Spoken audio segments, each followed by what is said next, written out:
Good morning বন্ধুরা, তোমরা সবাই কেমন আছো? আশা করি সকালে ভালো আছো। তোমাদের আশীর্বাদে আমরাও ভালো আছি। তো আসি ব্লগ চ্যানেলে আরও নতুন একটি ব্লগ শুরু করলাম। তো সবাই ভালো থেকো, সুস্থ থেকো। তো দেখো আমি এখানে ডাল রান্না করছি। তো ডালটা এখন ফোড়ন দেবো, সেদ্ধ করে নিয়েছি আগে। আর পেঁয়াজগুলো দেখো গোল গোল মানে ছোটো ছোটো পেঁয়াজ কেটেছি, গোটালটাই একেবারে। তাই কি সুন্দর হয়েছে, তাই না? তো এখন ডালে ফোড়ন দিয়ে সকালে খাওয়া দাওয়াটা করব। তো ডাল করেছি, করলা ভাজি করেছি, পাঁপড় ভেজেছি। তো আসি তো খিদে পেয়ে গেছে, অনেকটা বেলা হয়ে গেছে ঘুম থেকে উঠতে। তাই এখন ওকে রান্না করে আগে দিই। তো দেখতেই পাচ্ছ ডাল ফোড়ন দেওয়া হয়ে গেছে। তো চলো। আর এদিকে দেখো গরমের মধ্যে কি খেলাধুলা। কিরে মেয়ে, জামাটা খোল। এত গরমে কেউ জামা পরে থাকি রে? কি অবস্থা, চুলগুলা তো বড় হয়েছে। তোর চুল কাটে দিতাম না? হ্যাঁ, তোর চুল বাইন্দেও দিতাম না, এবেই থাকবো। ঠিক নে।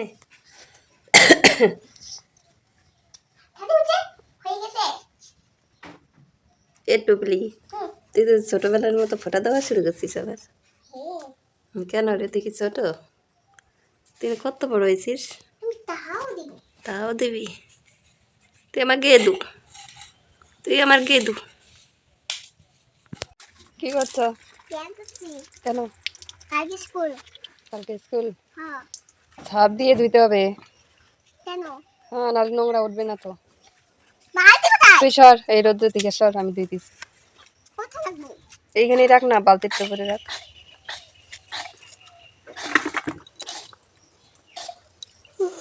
ভালোই লাগে না।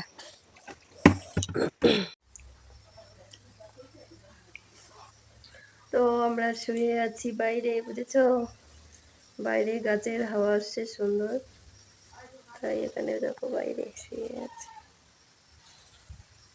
পাকায় চাদর পেতে শুয়ে আছি। আর পুরোনো পুরোনো নাইটিগুলো করছি, কারণ কি এগুলাই অনেক ভালো লাগে।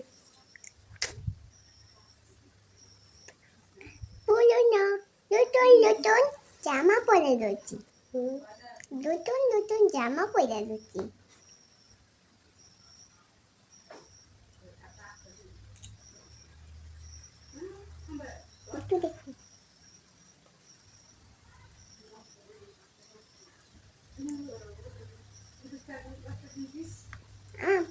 সারাদিন বাড়িতে থেকে থেকে এমন বিরক্ত লাগছে, তাই এখন একটু বাড়ি থেকে বেরোলাম রাস্তার দিকে। তো সারাদিন তো এত পরিমাণে গরম, এত রোদ, কোথায় আর যাবো, তাই বাড়িতেই থাকি। কি শুকাইছে তো, এত গরমে কোথাও যেতে ইচ্ছে করে না।